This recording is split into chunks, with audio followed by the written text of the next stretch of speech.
sente um presidente quando se senta numa cadeira, por exemplo, da Porsche e que sabe que foi fabricada por si, ou ao volante de uma das melhores marcas de automóveis a nível mundial?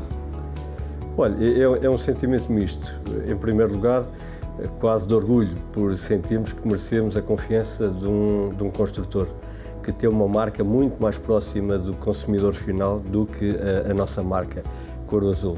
Em segundo lugar, também dá algum gozo, porque nós, na empresa, gostamos do couro, é uma coisa que está quase nos nossos genes, porque há 70 e tal anos que a empresa vai passando de geração para geração e, portanto, hoje o couro faz parte da nossa vida e depois também porque gostamos de automóveis. O setor automóvel obrigou a Couro Azul a dar vários saltos tecnológicos. Na década de 90, um dos clientes pediu uma cortimenta sem crómio, o Wet White. Para tal, foi preciso alterar todo o processo de transformação do couro, criando uma técnica pioneira. A pele não é um artigo fácil de trabalhar. Por ser natural, é preciso ter muita sensibilidade no seu tratamento. É um processo que não pode ser feito por quem tenha os nervos à flor da pele. Vamos ver como se trata um couro. A produção do couro tem 4 fases, portanto, a ribeira, o cortume, o tingimento e o acabamento. Pode falar do processo de produção? Sim, realmente nós estamos neste momento na fase da ribeira, que é onde todo o processo se inicia. Neste caso, aqui na Couro Azul, nós recebemos 75% dos couros vêm no estado fresco, ou seja, depois do animal ser abatido, é transportado para a fábrica, após 24 horas está na fábrica, chama-se couro em fresco.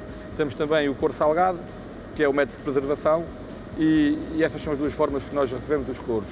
A partir daí, iniciamos o nosso processo de fabrico, que é um conciliar, no fundo consiste em um conciliar entre operações mecânicas e químicas. As mecânicas, temos os equipamentos mecânicos, as máquinas que assistem às diversas operações, e temos os nossos flões, que nós chamamos, no fundo não são mais nem menos que os nossos reatores, que assistem ao processo químico. Vamos então para a fase dos flões.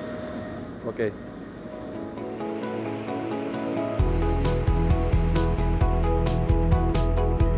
Estamos aqui ao pé dos flões e há quem diga que os flões de madeira são como as pipas, ou seja, para que o couro fique no ponto e bem tratado, aproveitam no fundo o calor, não é, da madeira. Sim. E faz um couro com melhor qualidade. A madeira é importante para o controle do processo, para preservar a temperatura. Pronto, é efetivamente aqui na parte da ribeira que se começa, como disse, a primeira fase do processo.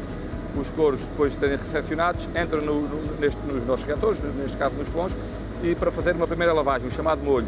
É aí que revertemos o couro, tal e qual como estava quando foi estufado do animal. De seguida temos uma operação que é a operação da descarna. Consiste, neste caso, naquilo que é em remover a parte da carne que não interessa para a fabricação do couro em si. De seguida, todo o processo, aliás, é baseado sobre o peso dos couros, volta a ser pesado e entra na fase do caleiro. Como o nome diz, quando nós leva cal, nós distribuímos quimicamente o cabelo a um pH de sensivelmente 12,5. Depois disso, estamos a falar num processo de 24 horas, os couros saem e são submetidos à passagem nas máquinas de dividir, onde se separa a parte da carne da parte da flor, da parte nobre. Viemos da fase da ribeira e entramos agora na fase do pré-cortume. Sim, após a divisão, que é a última operação da parte da ribeira, os couros, como disse, estão divididos no outro estado físico, voltam a ser pesados, porque todo o processo é controlado sobre o peso do estado físico em que os couros se encontram, e eles são carregados, neste caso, nestes flões de polipropilene, desta vez, e é aqui que é feita uma acidificação, no fundo chamada piclagem, onde se puxa o pH até aos 2,8, portanto num meio muito ácido. Isso faz depois a oferta dos pré-corteantes, neste caso são taninos, polímeros vegetais, onde não se usa o cromo, porque é aqui que estamos a falar de uma pele biodegradável. Após pré-cortume, os couros ficam a repousar. Entram na máquina de escovar, refriar e reflexão. Fazem 6 seleções de pele. Segue-se o tingimento. Entra-se na linha de secagem de vácuo, que reduz a umidade de 100% para 30%. Chegamos aqui ao final da cadeia do processo de produção. Estamos na fase do acabamento. Sim, aqui no acabamento, no fundo, consiste na aplicação de resinas, pigmentos, auxiliares, que conferem, para além da cor, a resistência à abrasão, ao suor, no fundo para garantir as resistências do couro depois na sua vida útil que o couro irá ter depois no uso. Aqui também na fase do acabamento, a pele vem mais ou menos toda igual e depois aqui podem-se dar diferentes tratamentos para direcionar consoante Sim, os conforme produtos. verificámos anteriormente, pronto, nós temos a base, que é a chamada pele em crust, e é aqui realmente que começa a diversificar para os diversos clientes. No fundo, as diversas OEMs, como nós vamos dizer, as diversas marcas. Há cores diferentes, texturas, e é aqui que, precisamente, que isso é feito. Saindo da área de produção, vimos para o laboratório onde vocês vão testar a pele para dar como produto final ao cliente. Exatamente. Nós aqui consideramos que uma pele só está acabada após a emissão do relatório aqui do laboratório, que garante que todos os testes que estão no caderno de encargos, neste caso, cumprem com a norma, quer seja testes de abrasão, alongamento, rasgo, também o teste da cor, brilho. Mas fazem por amostragem. Por amostragem, exatamente. O couro é um subproduto que está diretamente ligado ao mercado de carne bovina, caprina e equina e depende da dinâmica dos setores agropecuário e de alimentos. A cadeia produtiva inicia-se na criação de animais, segue-se o abate e, por fim, o tratamento da pele do animal. Depois, entra outro elo fundamental, a indústria química, uma vez que possibilita a transformação do couro bruto em produto comercializável. O Centro Tecnológico das Indústrias do Couro tem, por isso, um papel muito importante para o setor nacional. Aqui nos laboratórios do STIC fazemos todo o tipo de controlo nos produtos e estamos a falar de produtos pele, portanto, com todas as exigências técnicas atuais, que são cada vez mais elevadas, quer pelo efeito dos rótulos ecológicos, quer por especificações técnicas por parte dos clientes, que são efetivamente cada vez mais exigentes de cumprir. Estamos a falar de resistências físico-mecânicas da pele, mas também, e mais preocupante ou mais exigente, no que toca à componente química. E neste laboratório nós fazemos isso mesmo, que é o controle do tipo de substâncias que são usadas na pele. E muitas delas têm regulamentações próprias e que as empresas têm que cumprir, sob pena de virem a ter problema a seguir. Os equipamentos, por exemplo, esta máquina que está aqui a funcionar, todos eles pretendem simular condições de uso, basicamente para ver se de alguma forma, através destes ensaios, já se evidencia que o material possa ter algum problema que possa ser passível de algum tipo de melhoramento depois em produção. Uma das propriedades que faz com que o couro seja diferente de outros materiais é, por exemplo, a sua capacidade de respirar. É um material que respira, portanto é um material que é permeável. Por exemplo, este ensaio que está aqui assim agora a ser conduzido é precisamente para quantificar essa capacidade que a pele tem de deixar passar vapor de água através dela. Aqui, por exemplo, deste lado temos um ensaio de flexão. Portanto, a pele nos mais diversos materiais onde é aplicada, durante o uso sofre dobragens continuadas e repetidas. Isso aqui é simulado para ver exatamente se a pele, ao ser dobrada de uma forma continuada e repetida, de alguma forma, aguenta sem apresentar danos. A principal indústria consumidora de couro é a do calçado, 55%. Segue-se a do estofamento para móveis, 15%, e automóvel, 15%. O vestuário representa 10% e os restantes 5% são aplicados em outros produtos. O setor gera, em termos de receita, cerca de 280 milhões de euros. Um aspecto também importante é os níveis de exportação que têm vindo a subir desde há uma dúzia de anos para cá. Portanto, atualmente estamos com cerca de 35% da produção a ser exportada. Portanto, um pouco para todo o mundo. Portanto, tem havido um grande esforço de internacionalização das empresas de um modo geral. Portanto, com idas a feiras, as maiores feiras internacionais deste setor. Portanto, há aqui todo um movimento que se tem gerado na última década que tem dado frutos e hoje são visíveis. Costuma dizer-se que crise é sinónimo de oportunidade e, no vosso caso, na década de 80, quando a indústria do calçado começou a ter uma ameaça de deslocalização para o leste europeu ou para o extremo oriente, portanto, havendo um decréscimo, não é? Foi quando lançaram a Couro Azul e investiram nesta fábrica cerca de 1 milhão de contos. No final dos anos 80, de facto, percebemos que as coisas poderiam mudar. E elas vieram a mudar a partir de meados de 90.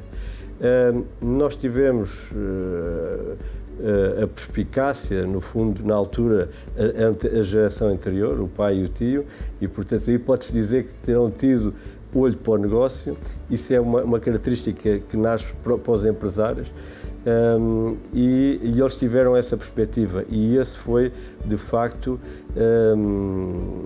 a semente daquilo que hoje é a Couro Azul e foi a grande volta que se deu no grupo. E foi, portanto, com grande felicidade que nós conseguimos antecipar para aí quase uma década aquilo que iria acontecer e, durante esse tempo, preparámos para um novo segmento de negócio dentro do grupo, que foi o setor automóvel. O Grupo Carvalhos completou 75 anos e já vai em 4 gerações. A Couro Azul nasceu para concretizar o objetivo da família em entrar na produção de couro para a indústria automóvel. Tem aqui 124 modelos de carros já equipados com volantes e estofos cor azul. Exatamente, e faltam alguns. Devo dizer que nós tentamos ir fazendo esta coleção ao longo do tempo. No fundo, estão aqui modelos, alguns com 20 anos, e alguns já não conseguimos arranjar. E outros são tão recentes que ainda não têm a reprodução em pequeno modelo. Mas, de facto, é uma mostra, digamos, do trabalho percorrido pela Couro Azul nestes últimos, pelo menos, 20 anos de trabalho. Este volante é o vosso campeão de vendas? Este volante é de facto, o nosso best-seller. Já não está neste momento em produção, mas esteve até há 2 ou 3 anos e começou em 1997, 98. E nós designamos internamente como O4B5 e era o volante que originalmente equipava o Golf 2. Nós já vamos no Golf 7, portanto, infelizmente continuamos a fornecer esses modelos. Mas, de facto, nesta altura conseguimos esse volume de 3 milhões durante uma série de anos, porque normalmente um modelo tem uma vida útil mais ou menos de 5 anos ou 6, mas a Volkswagen tem como política utilizar um volante que é utilizado num modelo, depois reproduzi-lo noutros modelos, e foi o caso. Este modelo depois foi replicado, digamos, no Passat, no Touran, mesmo na Seat também, e, portanto, dessa forma nós conseguimos atingir um volume superior a 3 milhões. O mercado do couro para a indústria automóvel é visto como um alto valor agregado e, por isto, almejado por várias empresas do setor. Por isso, não é fácil entrar devido às exigências dos construtores. E a Couro Azul demorou vários anos até conseguir estacionar no segmento que sonhava. Nós tivemos que, durante alguns anos, fazer o aftermarket, que é um palavrão, mas é um mercado de segunda linha, um mercado de reposição.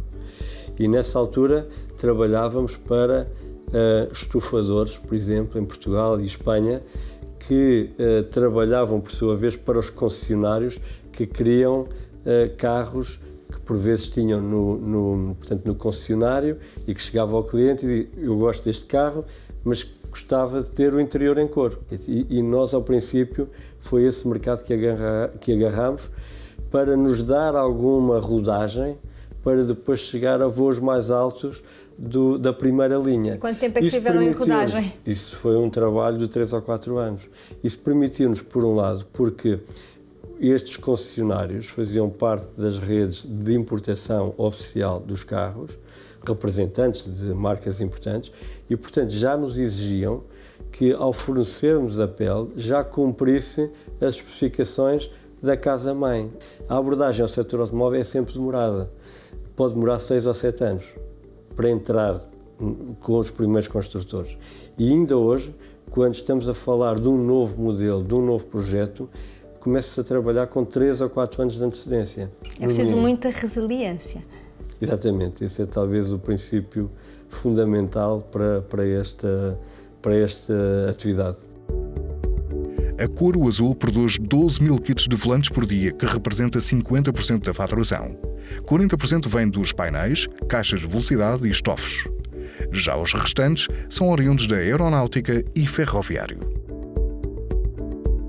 E quais são os projetos da Couro Azul no que respeita à aeronáutica e ao ferroviário? Bom, o setor aeronáutico e ferroviário, de facto, faz parte da estratégia de desenvolvimento da Couro Azul numa perspectiva de, uma vez mais, diversificar os seus mercados. Conseguimos, em primeiro lugar, desenvolver o produto, que é diferente, as especificações técnicas são diferentes do couro para automóvel. Tem que ser mais leve? Tem que ser um produto mais leve, portanto, com menos densidade, e, por outro lado, com maiores resistências a tudo o que tem a ver com combustão. Essa é a grande questão do setor aeronáutico ou ferroviário. A pele tem que resistir, portanto, à combustão. Os gases que saem, os fumos, portanto, não podem ser tóxicos. A densidade dos fumos são críticos também e, portanto, esses são os pontos-chave. Nessa altura fizemos algum investimento em termos de desenvolvimento, de tecnologia, o que é certo, e conseguimos alguns projetos, como por exemplo o fornecimento de aviões para a companhia aérea polaca, a LOT. Outro exemplo que temos também, que já vem desde essa altura, é o fornecimento de couro para os interiores dos comboios do AVE, que é o TGV espanhol. A primeira classe também tem couro nosso, em parceria com uma empresa portuguesa também.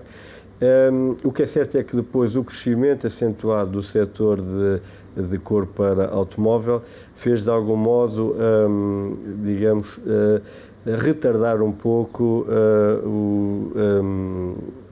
o desenvolvimento desse mercado, e é uma coisa que agora, como eu lhe referi há pouco, numa altura de consolidação do crescimento por que passámos, volta a estar na ordem do dia e, de facto, para nós torna-se de novo importante.